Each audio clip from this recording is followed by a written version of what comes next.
On corrige maintenant le second exercice, structure de l'univers et gravitation universelle. Donc la première question à faire directement sur l'énoncé, il suffisait de lire le texte. Donc on vous demandait comment se regroupent les amas de galaxies. C'était le document 1. On vous dit que les galaxies sont regroupées par paquets, en dizaines. C'est ce qu'on appelle des amas de galaxies. Et on dit que ceux-là sont ensuite reliés pour former des superamas. Donc la première réponse était en superamas de galaxies. Ensuite, on vous disait que ces ensembles vertigineux contiennent la quasi-totalité de la matière, celle qui forme les atomes, constituant des planètes et des étoiles, mais aussi la matière noire. Donc ce qui constitue les planètes et les étoiles, c'était votre question, c'était les atomes. Et donc il n'y avait que cette réponse d'accepter. Et enfin, on vous demandait de quoi dépend la gravité à la surface d'une planète. Donc ça, c'était la dernière phrase du document 2. La gravité de la planète dépend de sa masse. L'existence de l'atmosphère dépend, lui, du champ magnétique de la Terre. Donc ici, la gravité, ça dépendait bien que de la masse. Donc on n'attendait qu'une seule réponse ici, c'était la masse. Ensuite, on vous reparlait de l'année-lumière. On vous disait que Kepler 186F se trouvait à 500 années-lumière de nous.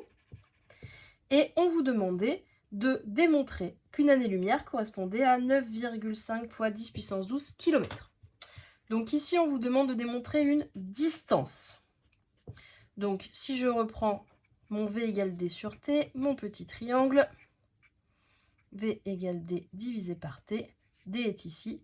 Donc mon calcul, c'est vitesse fois temps. Ma vitesse ici, on me la donne dans l'énoncé. On me donne la célérité de la lumière. Donc la célérité, on vous donnait bien la définition. Ça correspond à la vitesse parcourue par la lumière dans le vide. Donc ici, elle est de 3 fois 10 puissance 5 fois. Et donc là, on veut le nombre de secondes, puisque vous avez une vitesse donnée en kilomètres par seconde, dans une année. Donc une année, c'est 365 jours. Dans chaque jour, il y a 24 heures. Et dans une heure, il y a 3600 secondes. Si vous avez fait ce calcul à part, vous devez avoir trouvé, je vous montre, 365 fois 24 fois 3600. Vous deviez avoir trouvé 31 536 000 secondes. Et donc, je fais mon calcul et je trouve bien fois 3 10 puissance 5. Donc ici, avec cette calculatrice-là, je ne peux pas le faire. Donc 1, 2, 3, 4, 5.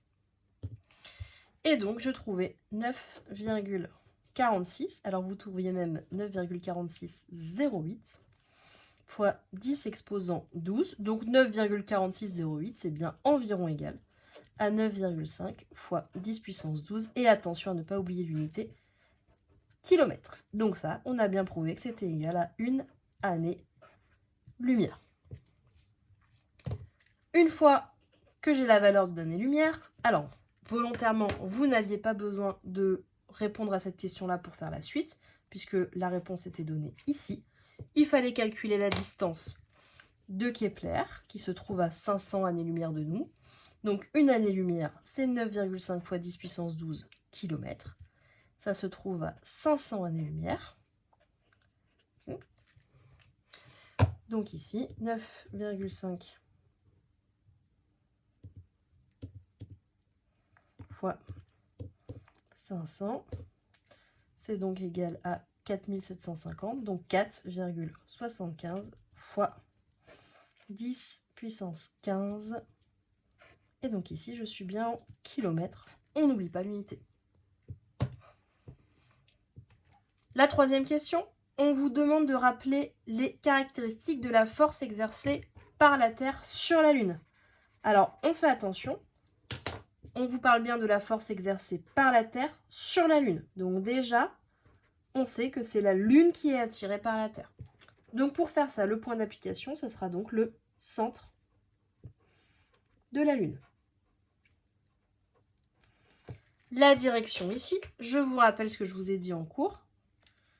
On ne met pas horizontal, vertical quand on est dans l'univers, puisqu'il n'y a pas de gauche, de droite, de nord, de sud. Donc ici, on va parler de la droite Terre-Lune. Et donc ici, point d'application centre de la Lune, on est sur cette droite-là, deux sens possibles, vers la Terre ou vers l'extérieur. Donc ici, elle est attirée par la Terre, donc le sens, c'est bien vers la Terre. Et pour finir, on vous demandait de représenter, modéliser ça veut dire représenter, cette force sur le schéma avec une échelle de 1 cm pour 1 10 puissance 20. Donc ici, ma valeur est de 2 10 puissance 20. Donc il faut que je représente une force de 2 cm. Hop, je mets mon 0 ici. 2. Et donc là, je viens bien de représenter la force exercée par la Terre sur la Lune.